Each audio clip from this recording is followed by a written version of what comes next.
Hello students. So let's begin our next topic and it is uncertainty in measurement. ये uncertainty और certain बोलते हैं बेटा हिंदी में एकदम फिक्स्ड वैल्यू है ना। और अनसर्टेन किसे बोलेंगे? जो थोड़ा सा वेरी करता हो, मतलब मैंने एक्सपेक्ट किया कुछ और वो वैल्यू ना आके कुछ दूसरी वैल्यू आ रही है तो उसे क्या बोलेंगे? अनसर्टेन बोलेंगे। ठीक है। और जो फिक्स्ड वैल्यू जो आनी चाहिए उसे सर्टेन वैल्यू बोलते हैं। क्लियर?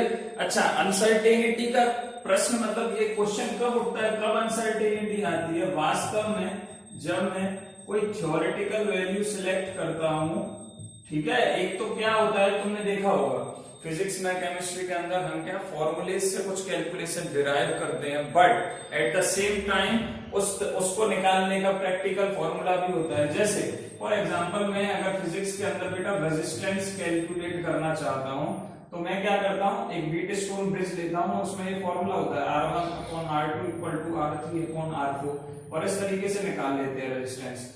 लेकिन इसको मेजर करने का प्रैक्टिकल तरीका भी होता है। तो प्रैक्टिकल से वैल्यू कुछ और आती है और थ्योरेटिकल से कुछ वैल्यू और आती है, मतलब थोड़ा सा डिफरेंस आता है। ठीक है, थोड़ा सा क्या आता है, दोनों के अंदर अंतर आ जाता है। तो उसको बोलते हैं कि मेजरमेंट के अंदर क्या हुई, थोड़ी सी अनसर्टेनिटी हुई। प्रैक्टिकल डेटा और थ्योरेटिकल डेटा के बीच में क्या हुई बेटा? अनसर्टेनिटी हुई।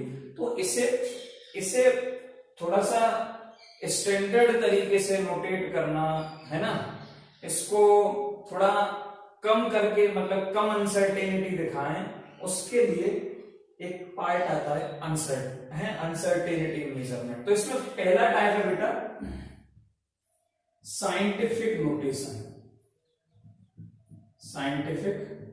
नोटेशन। इसको थोड़ा सा हायर क्लास में जब हम बढ़ते हैं तो इसे स्टैंडर्ड नोटेशन भी बोला जाता है। Standard notation. देखो आज जो हम पढ़ने जा रहे हैं ना, वो पूरी तरह से ऐसा लगेगा कि जैसे मैथ्स पढ़ रहे हैं, लेकिन हम इसे इसलिए पढ़ रहे हैं क्योंकि हमारे न्यूमेरिकल्स में, ठीक है, ऐसी अनसर्टेनिटी की ज्यादा जरूरत पड़ती है कंपैरेटिव टू मैथ्स। ठीक है, अभी जो पढ़ाऊंगा तुम्हें अब ऐसा लगेगा कि मैथ्स पढ़ा रहा है, ठीक है, लेकिन वो केमिस्ट्री का एक छोटा सा पार्ट है। क्यों इन्वॉल्व हुआ है ना। देखो केमिस्ट्री का मगर दिल कितना बड़ा, मैथ्स को भी जगह देती है ना। चलो, तो साइंटिफिक नोटेशन क्या होती है बेटा, ये तुम्हें याद रखना है, n × 10⁻n। ये स्टैंडर्ड है एकदम, n × 10⁻n। ये जो n है, इसकी जो वैल्यू है बेटा वो 1 to 10 के बीच में लाई करेगी। ठीक है, 1 से 10 तक के बीच में कुछ भी हो सकता है और ये कोई भी इंटीजर हो सकता है, एनी इंटीजर, पॉजिटिव हो चाहे नेगेटिव। क्लियर? कैसे यूज करेंगे? फॉर एग्जाम्पल उदाहरण लेता हूं मैं एक, पहला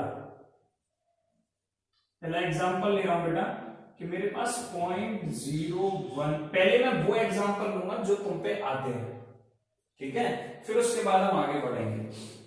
0.012 सेंटीमीटर ये दिया है, ठीक है, सेंटीमीटर हो मीटर हो उससे कोई फर्क नहीं पड़ता है। अब इसको तुम्हें साइंटिफिक नोटेशन में रिप्रेजेंट करना है, तो हम क्या लिखेंगे? देखो मैथ्स में तुम क्या जानते हो, पहले रफ करके दिखा रहा हूं। 0.012 है मेरे पास, ठीक है सर, 3 0 उड़ा दो, नीचे 1000 आ जाएगा, है ना। ये सब तुम मैथ्स से जानते हो। अब मैं क्या कर सकता हूं कि 1 ऊपर क्या बचा, 2 आगे के 0 तो लिखूंगा नहीं, पॉइंट तो चला गया, तो 12/1000 हो गया। ये 1000 को क्या लिख सकता हूं मैं, 12/10 की पावर क्या है, 3 है। 1000 मतलब 10 की पावर क्या है, 3 है। इसको ऊपर लेके आते हैं जब, तो इसे लिख देते हैं 12 × 10⁻³ ठीक है, ये तुम मैथमेटिक्स से जानते हो, है ना। अच्छा, अब मैं क्या कर सकता हूं, क्या मैं ये कर सकता था यहां पे, ये तो तुम्हारे समझ में आया, ये करेंगे। क्या मैं यहां पे ये कर सकता था कि मुझे ये पॉइंट, ठीक से हमारी साइंटिफिक नोटेशन में n की वैल्यू, मतलब जो इनटू से पहले जो वैल्यू आ रही है वो कितनी होनी चाहिए। देखो इस वैल्यू को देखो बेटा और इसको देखो, कुछ मैच हो रहा है, हाँ सर, 10 की पावर n आ रहा है कुछ, यहां पे n क्या है, 1 से 10 के बीच में आनी चाहिए। यहां तो क्या आ रही है, 12 आ रही है तो ठीक नहीं है। अब इस 12 को मुझे 1 से 10 के बीच में लाना है, तो मैं क्या कर सकता हूं कि इसको 1.2 के टर्म्स में चेंज कर दूं। 12 को 1.2 के टर्म्स में कैसे चेंज होगा कि जो पॉइंट मैंने यहां से उड़ाया था तो नीचे कितना बना, 1000 बना था। लेकिन अगर मैं यहां से 2 जीरो हटाता हूं, ठीक से अगर मैं यहां से 2 जीरो हटाता हूं, 2 नहीं सॉरी 1 हटाता हूं बेटा, हाँ दोनों हटा दो। चलो एक अलग एग्जांपल ले लेते हैं इसी को दोबारा। अब कैसे सिखा रहा हूं देखो, 0.012 इंटू ये है हमारे पास। अब मैं क्या करने जा रहा हूं देखो, अगर मैं यहां से इसे इधर लेके आता, ठीक है, पॉइंट को, तो नीचे 1 जीरो बढ़ता। अगर मैं फिर इसे इधर लेके आता, नीचे 2 जीरो बढ़ते, और इसे पूरा हटा दिया मतलब 3 जीरो हो गए।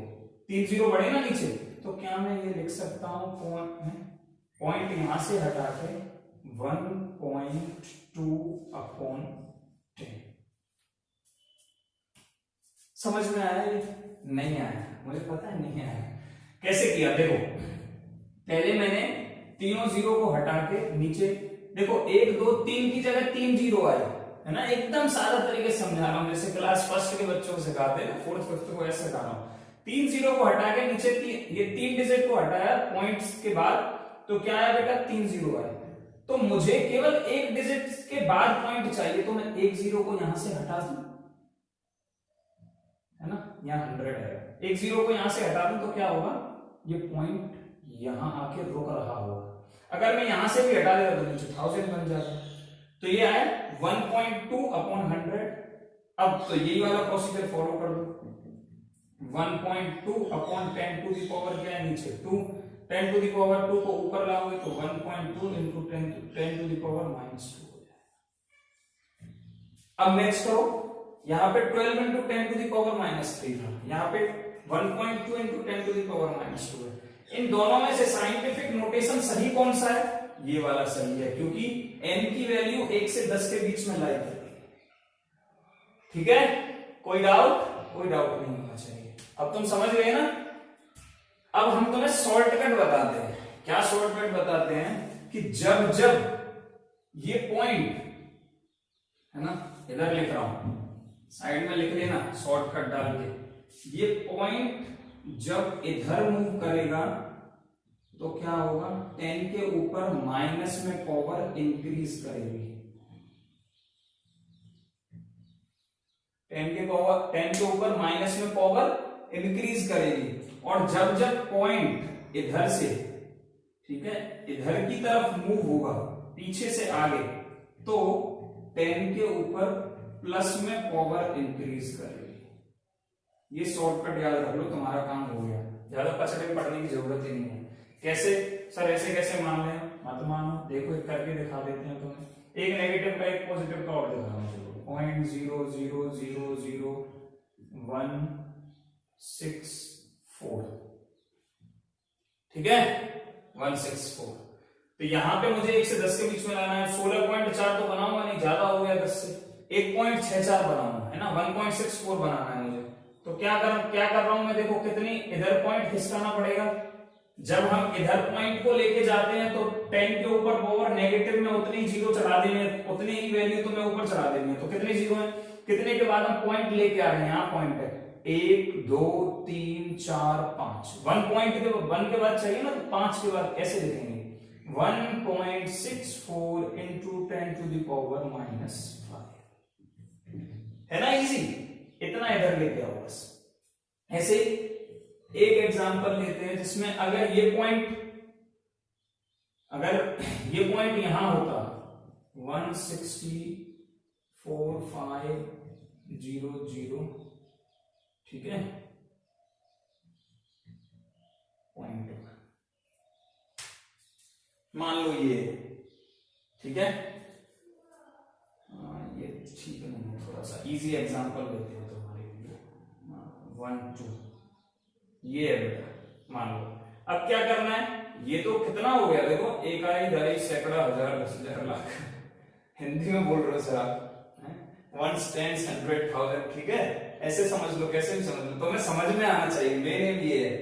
तो इसको हम इधर लेके आएंगे पॉइंट को, और जब पॉइंट को हम इधर लेके जाते हैं तो 10 के ऊपर पावर प्लस में इंक्रीज करेगी। कितने, जितनी ये डिजिट है, 1 2 3 4 5, तो इसको मैं क्या लिख सकता हूं, 1.64501 2 into 10 to the power 5, 5 digit इधर गया, 1 2 3 4 5।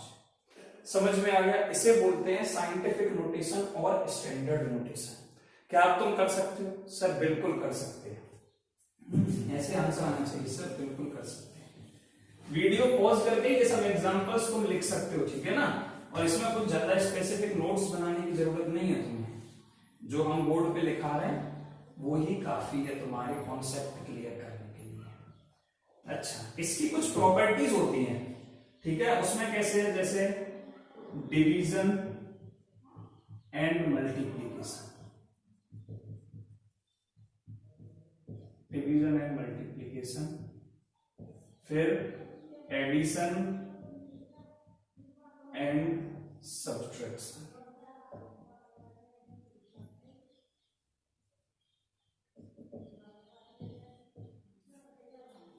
मान लो तुम्हें ये दिया है 1.65, ठीक है, डिवाइड करना है ना, इनटू 10 to the power 2, है ना, डिवाइडेड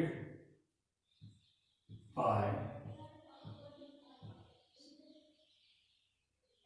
16.5 into 10, ठीक है? ये दिया हुआ है तुम्हें, तो तुम्हें क्या करना है, सिंपल, ठीक है? पहले तो उस तरीके से लिख लो जैसे हम डिवाइड करते हैं, 1.65 into 10 to the power 2 तो ऊपर है बेटा, और यहाँ पे 16.5 into 10 है। तो पहले से स्टैंडर्ड नोटेशन में चेंज करो, नीचे कोशिश करो कि नीचे और ऊपर वाली डिजिट सेम, ठीक है? तो सिंपल तुम्हें क्या करना है, इसे हम इधर लेके आएंगे, 0 इधर जा रहा है ना, पॉइंट इधर जा रहा है, तो क्या होगा, यहाँ पे पॉजिटिव में वैल्यू इंक्रीज होगी, तो मैं क्या इसे ऐसे लिख सकता हूं, 1.65 into 10 to the power 2 upon 1.65 into 10 to the power 2, ठीक है? ये कैंसिल हो जाएगा, 1, ये 10 to the power 2 ऊपर है और ये नीचे से ऊपर चला जाएगा, 10 to the power -2। तो हमें पता है जब हम इन दोनों को मल्टीप्लाई करते हैं, देखो दोनों चीजें आ गई एक ही एग्जांपल पे, अब हम इन दोनों को जब मल्टीप्लाई करते हैं तो क्या होता है, ये इसको ऊपर वाले को क्या बोलते हैं बेटा, एक्सपोनेंट बोलते हैं, एक्सपोनेंट बोलते हैं।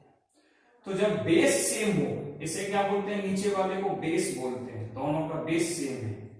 जब बेस सेम हो तो क्या होता है, पावर ऐड हो जाती है, मतलब ऊपर 2 प्लस -2 ऐड हो जाएंगे, 10 2 -2 क्या आ गया बेटा, 10 की पावर 0। और किसी की भी पावर 0 होती है तो क्या आता है, 1 आता है, चाहे कुछ भी हो, 0 नहीं आता है, किसी की भी पावर 0 मतलब हमेशा 1 आएगा। समझ में आया? मल्टीप्लाई में भी क्या होगा, बस इतना याद रखना है, डिवाइड में जब ये 10 की पावर जो भी बनेगी वो जब ऊपर जाएगी तो माइनस की हो जाएगी, माइनस की हो गई, ठीक है? और मल्टीप्लाई में जब दोनों मल्टीप्लाई करेंगे आपस में तो दोनों पावर ऐड हो जाएंगी, प्लस में तो प्लस में, माइनस में तो माइनस में, उसमें कोई डाउट नहीं है। क्लियर?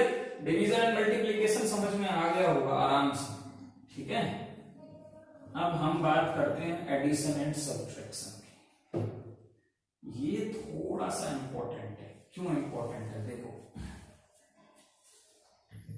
जैसे मेरे पास है बेटा 1 पॉइंट, मैं वही एग्जांपल ले रहा हूं जिससे एक से ही सब चीजें समझ में आनी चाहिए। 1.65 into 10 to the power 2 है मेरे पास एक, और एक है बेटा 16.5 into 10, ठीक है? अब इन दोनों को मुझे ऐड करना है। ऐसे केस में तुम्हें क्या करना है कि पावर जो एक्सपोनेंशियल पार्ट है, मतलब 10 वाला पार्ट है, एक्सपोनेंट जो पावर है ना ऊपर, एक्सपोनेंशियल जो पावर है, कोशिश करो उसे सेम बनाने की, वो सेम होना चाहिए। एडिशन और सब्सट्रैक्शन दोनों में याद रखना है, वो क्या होना चाहिए, सेम होना चाहिए। तो तो तुम्हें क्या करना पड़ेगा, इसे इधर लेके आओ। तो इसको मैं क्या लिख सकता हूँ, सेकंड वाले को 1.65, इसकी जगह ये लिख रहा हूँ, ठीक है, इंटू 10 टू दी पावर, इधर लेके गया एक डिजिट, तो 10 के ऊपर एक तो था ही, एक 10 तो था ही, 10 के ऊपर 1 है तभी तो एक 10 है, 10 के ऊपर 0 होता तो यहाँ पे वैल्यू 1 होती है ना, तो दो हो जाएंगे। ये कंफ्यूज नहीं होना है कि सर आप यहाँ 1 नहीं लिख रहे हो, एक डिजिट किसका है, नहीं बेटा 1 तो यहाँ पे पहले से ही है, तभी तो ये 10 लिखा हुआ है। अगर 10 के ऊपर सपोज करो यहाँ 1 की जगह 0 होता तो मैंने अभी बताया 0 किसी की पावर हो तो यहाँ पे 1 हो जाता है, इसीलिए यहाँ पे पहले से 10 लिखा है, मतलब 10 की पावर 1 है, ठीक है। यहाँ पे 10 की पावर अब क्या हो जाएगी 1, एक और बढ़ जाएगी 2 हो गई। अब ये पावर दोनों सेम हो गई, अब इनको ऐड कर दो, 1.65 प्लस 1.65 और पावर को कॉमन लेना है, पावर ऐड नहीं होगी हमेशा, पावर को दोनों में से बाहर निकाल लेना, कॉमन ले लेना, ठीक है। और 1.65 कितना है, 5 5 10, 6 और 6 12 और 1 13, एक और 1 2 और 1 3, 3.30 into 10 to the power 2 is the answer। Easy है, ठीक है।